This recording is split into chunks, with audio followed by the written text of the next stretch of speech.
किसी भक्त ने अपने गुरु से पूछ लिया,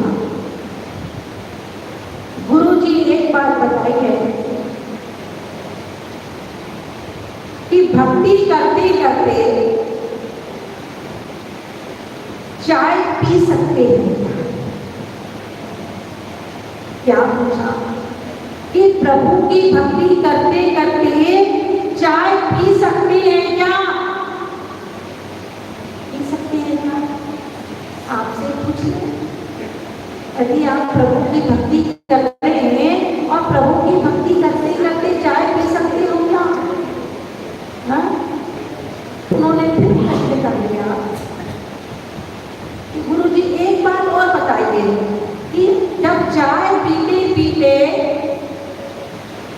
भक्ति करते करते चाय नहीं पी सकते तो चाय पीते पीते भक्ति कर सकते हैं?